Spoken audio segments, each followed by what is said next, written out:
My father built his company the way some men build walls, brick by brick, year by year, until the structure became so solid that no one inside could see out, and no one outside could see in. My name is Nora Callahan, and for most of my life, I believed that being invisible was the price of survival in my family. I was the middle child, which meant I was nobody's favorite and everybody's afterthought.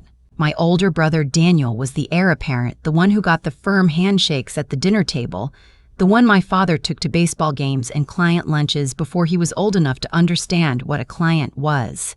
My younger sister Paige was the baby, which meant she was my mother's project, dressed in ribbons and protected from every sharp edge the world had to offer. And then there was me. I didn't have a role. I was just there, sitting at the same table, eating the same food, breathing the same air, but somehow always slightly outside the frame when the family photo is taken. I told myself it didn't bother me. I was good at telling myself things that weren't true. I worked hard in school because school was the one place where the rules were fair. You studied, you got the grade. There was no favoritism in a multiple-choice exam. No one cared whose daughter you were when the red pen came out. I was the one who stayed up until 2 in the morning, who read ahead, who asked questions that made my teachers pause. By the time I was 17, I had a plan: college, business degree, come back and work for my father's company. Not because I needed his approval. I had stopped needing that somewhere around 8th grade when I finally understood that it wasn't something he was going to give, but because I was good at it. Finance came to me the way breathing comes to most people, naturally, without effort, almost without thought. Numbers told the truth. They didn't have a favorite child. My brother Daniel was not good at it. He was charming and loud and the kind of person who could walk into a room and make everyone feel like they'd been waiting for him specifically. But charm doesn't balance a spreadsheet. And my father, who understood this on some level, had started giving me more responsibility over the years without ever giving me the title to match it. That was the arrangement. I did the work. Daniel got the credit. My mother pretended not to notice. And Paige, sweet, protected, carefully managed. Paige watched all of it with the quiet, patient attention of someone who was waiting for the right moment to use what she saw. I didn't understand that last part until it was almost too late. The first time I realized something was wrong, I was 28. My father had been diagnosed with early-stage Parkinson's the year before, and the question of succession, who would run Callahan Financial when he stepped back, had begun to move from unspoken to spoken in small, uncomfortable ways. My father would make a comment at dinner. My mother would change the subject. Daniel would laugh too loudly at something on his phone, and I would sit there and wait, because waiting was what I had always done. Then one Thursday afternoon, I came into the office early and found Paige sitting at the conference table with the man I didn't recognize. She was 23. She had a communications degree and had been working in the company's marketing department for 8 months. She looked up when I walked in, and something moved behind her eyes. A calculation, quick and practiced, before she smiled. "Nora," she said, "this is Marcus Webb. He's a consultant." Dad brought him in. I shook Marcus Webb's hand. I asked what he was consulting on. Paige said it was a restructuring project, still in early stages, nothing to worry about. She said it the way you say things to someone you've already decided doesn't need to know. I let it go. That was my first mistake. Over the next 3 months, I noticed things in pieces. A meeting I wasn't invited to. A client file moved to Daniel's desk. A conversation that stopped when I walked past my father's office door. Each piece alone was nothing. Together, they were a picture I didn't want to see. The second time I knew something was wrong, it had a date and a time. It was a Tuesday in November, 7:15 in the morning, and I had come in early to finish the quarterly report. The office was empty except for the cleaning crew. I sat at my desk, opened my laptop, and found an email in my sent folder that I had not sent. It was addressed to 3 members of the company's board of directors. It was written in my voice, close enough that if you didn't know me well, you would believe I had written it. It raised concerns about my father's cognitive decline in terms that were clinical and cold. It suggested the board consider a formal evaluation. It questioned whether he was still fit to make decisions about succession. I read it twice. Then a third time. My hands were steady, which surprised me, because something in my chest was not. I had not written that email. I checked the timestamp. It had been sent at 11:47 the previous night from my work account on a device I had not used since the afternoon. I went into the system logs. I found an access record I didn't recognize. Not my usual login location, not my device signature. Someone had been in my account. I closed the laptop and sat very still in the empty office for a long time. I thought about Paige and her quiet, patient watching. I thought about Marcus Webb and his early-stage restructuring project. I thought about every meeting I hadn't been invited to and every file that had moved without explanation. I did not go to my father. Not yet. Because I didn't have anything except an email I didn't write and a feeling in my stomach that I had learned, over many years, to take seriously. So I started keeping records. This is the part of the story that people don't talk about when they talk about betrayal. They talk about the moment of discovery, the confrontation, the explosion. They don't talk about the weeks before, the quiet, methodical work of someone who has decided that if they are going to fight, they are going to fight with everything they have. I documented every anomaly. I took screenshots. I saved access logs. I kept a timeline in a notebook I kept at home, never in the office. And I waited. The thing about people who believe they are smarter than you is that they stop being careful. Paige had always seen me as the sister who worked hard and asked for nothing and accepted what she was given.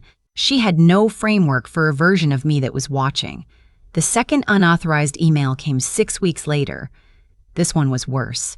It was addressed to the same board members and it implied, carefully without stating directly, that I had been accessing confidential client data inappropriately, that there were discrepancies in accounts I managed, that someone should probably look into it before the succession question was formalized. When I read it, I felt something I hadn't expected. Not panic. Not even anger exactly. Something colder and clearer than anger. I went to the company's IT director that afternoon. His name was Ray, and he had been with the company for 11 years. He was the kind of person who was loyal to the institution, rather than any individual within it, which meant he was loyal to the truth when the truth was laid in front of him. I told him I believed my account had been compromised. I gave him the access logs. I asked him to run a forensic trace on both emails without telling anyone else what he was doing. He looked at me for a long moment. Then he nodded and said he would need 48 hours. He needed 36. The trace pointed to a device registered to the company, a laptop that had been signed out of inventory 4 months ago. Signed out by Paige. There was more. Ray, being thorough in the way that quiet people often are when they decide something matters, had gone back further than I'd asked. He found a pattern, 6 instances over 4 months of access to my account from that device. Not just the emails, also client files, financial projections, internal memos that had no reason to be in Paige's possession, and in the metadata of the second email, a small error. A fragment of a drafting document that hadn't been fully scrubbed, saved under a file name that included the initials PC Paige Callahan. Ray printed everything. He put it in a folder. He handed it to me across his desk and said very quietly, "I think you should get a lawyer before you decide what to do with this." I took his advice. Her name was Janet Okafor, and she was the kind of attorney who had heard everything and was surprised by nothing, which made her the right person for this. I spent 2 hours in her office on a Friday afternoon going through the folder Ray had given me. She listened without interrupting. When I finished, she was quiet for a moment. Then she said, "This isn't just a workplace dispute. What you're describing, the account access, the fabricated emails designed to damage your professional reputation and potentially your father's trust in you, this is tortious interference, possibly fraud. Depending on what your father's succession plans actually are, it could be worse." I asked her what she recommended. She said, "Document everything further. Don't confront her. Don't tell your parents yet. Let me send a preservation letter to the company's legal team without revealing your hand, so the records can't be altered or deleted. And then we wait for the right moment." I was getting used to waiting. I had been waiting my whole life. The right moment arrived in February, and it arrived in a way I hadn't anticipated. My father's condition had progressed enough that he had decided to formalize succession ahead of his original timeline. He called a family meeting at the house, not the office, the house, which meant it was personal and final in the way that certain things are when you know time has shortened. My mother sat at one end of the table. Daniel sat to my father's left. Paige sat across from me. I remember the quality of the light. Winter afternoon, coming through the tall windows in the dining room, flat and gray and certain. My father talked for a while about the company and what it had meant to him and what he hoped it would mean to whoever carried it forward. He talked about his values and about integrity and about the difference between ambition and character. I listened to every word. I had the folder in my bag. Then he said that he had decided to name Daniel as CEO with a board oversight structure. And he said that he had decided that it had been recommended to him that my role at the company should be restructured, reduced, given concerns that had been raised about my judgment and certain financial irregularities. He could not look at me when he said it. Paige could. She was watching me with an expression that wasn't quite a smile. It was something more controlled than a smile, something that had been practiced. And I thought of the email, of the smirk my father hadn't seen because it was aimed at the back of his head while he was talking, and something in me went very, very quiet. I said, "Before we finalize anything, I need to show you something." My mother said this wasn't the time for dramatics. Daniel checked his phone. Paige's expression didn't change. I opened my bag. I took out the folder. I placed it on the table. I walked my father through it. The access logs, the trace device, the metadata fragment, the pattern across 4 months, the emails written in my voice that I had never written, designed to make him doubt me, to make the board doubt me, to clear a path that had apparently been in construction for longer than I'd known. The room was very quiet. My father read the documents slowly, the way he read everything now, with the deliberate attention of someone who could no longer afford to skim. My mother pressed both hands flat against the table. Daniel put his phone face down. Paige said, "Those documents could have been manipulated. You work in the same system. You have access to everything she has access to." Janet Okafor walked through the door at that moment because I had asked her to be in the driveway. She set her own folder on the table, the one from Ray, with the chain of custody documentation, signed and time-stamped, prepared in advance, and she explained, in plain and unhurried language, what the forensic record showed, what its legal implications were, and what my options were. My father looked up from the documents. He looked at Paige. I'd never seen that expression on his face before. I don't have a word for it that captures everything it contained. It was grief and fury and something that looked almost like shame, not for her, but for himself, for the years of not seeing, for the photo in which I was always slightly outside the frame. Paige began to speak. She spoke for a long time, actually. Explanations that didn't hold together, justifications that contradicted each other, appeals to our mother that got no response. She was articulate and quick, and I could see her trying to find the angle, the way she had always found the angle, and I watched her understand, slowly, that there was no angle here. The record was what it was. The metadata was what it was.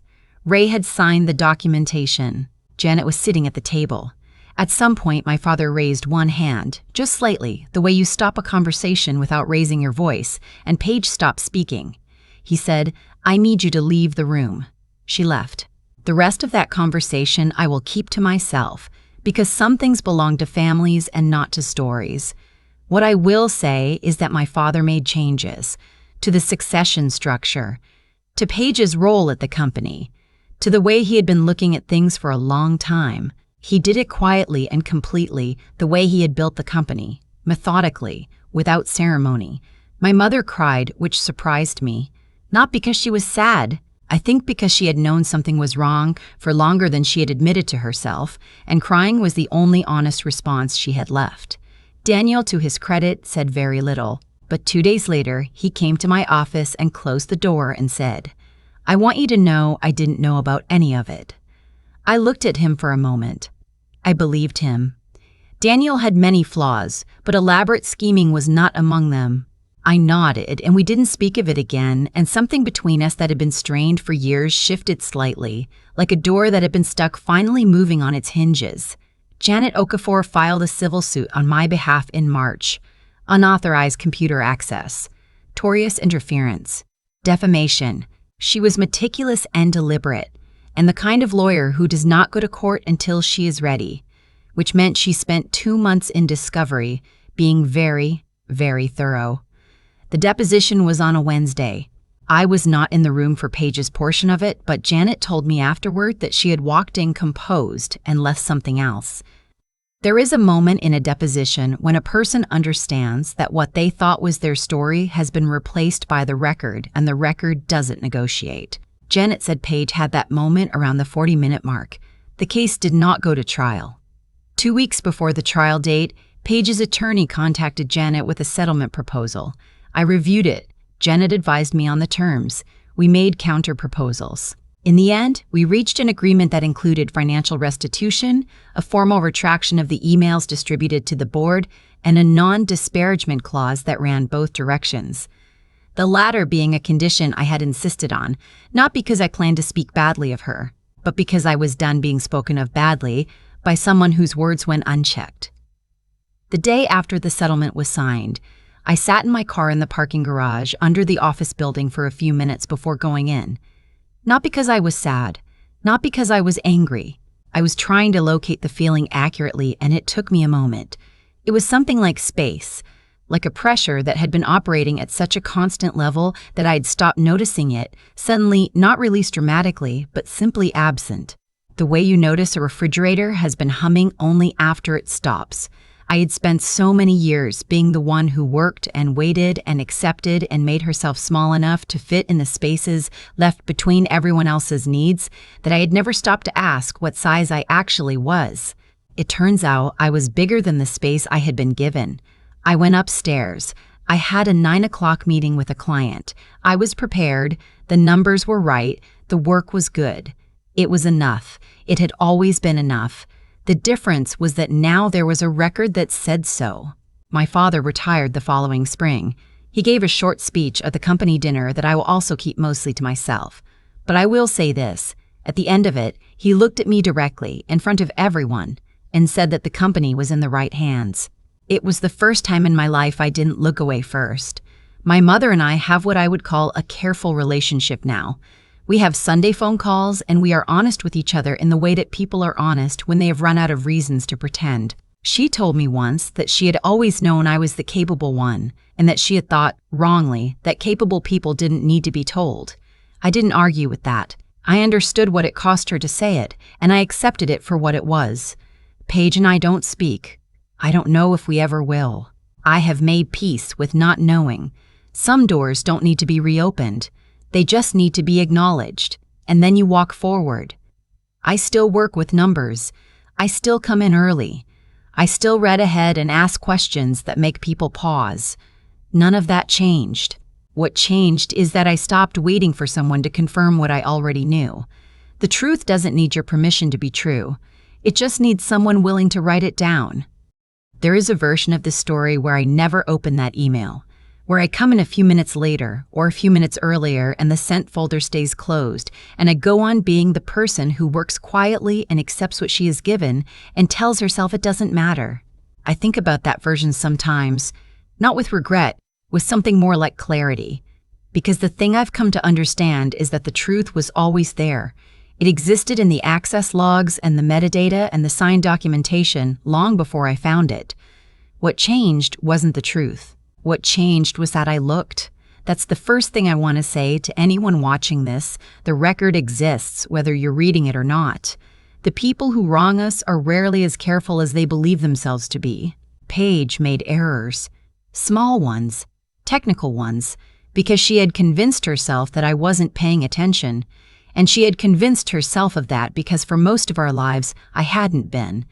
I had been doing the work, keeping my head down, waiting for fairness to arrive on its own. Fairness doesn't arrive on its own. You have to go find it, and you have to be prepared to document what you find. The second thing is this. I did not win because I was angrier than she was, or louder, or more ruthless. I won because I was more thorough. There is a kind of intelligence that expresses itself as noise, as confidence and volume and the ability to fill a room. And there is another kind that expresses itself as patience, as precision as the willingness to sit with uncomfortable information long enough to understand it completely before you act. I had always had the second kind. For most of my life, I had underestimated it because the people around me seemed to value the first kind more.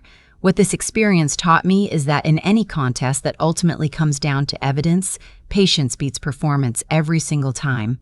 The third thing, and this is the one that took me longest to accept, is about the cost of making yourself small. I had been shrinking to fit the space my family assigned me for so long that I had lost track of where I actually ended. I let my work go uncredited because demanding credit felt like vanity. I let decisions get made without me because pushing for inclusion felt like making trouble. I told myself I was being mature, being the bigger person, rising above. But there is a difference between choosing not to fight over small things and slowly ceding the ground you were standing on. I had confused the two for years, and Paige had understood that about me before I did. The hardest part of this story isn't what my sister did. People act from fear and self-interest. That is not a surprise. The hardest part is understanding how long I participated in my own diminishment by refusing to insist on what I had earned. Nora Callahan didn't get justice because the universe corrected itself.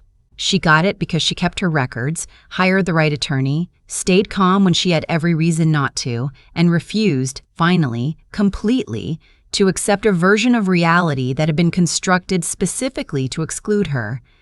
That is what I want to leave you with. Not a lesson about family or betrayal or any of the particular details of this particular story. Just this: the truth is patient, but it is not passive. It requires someone willing to pick it up and carry it forward. Be that person. For yourself, first. For the record, always.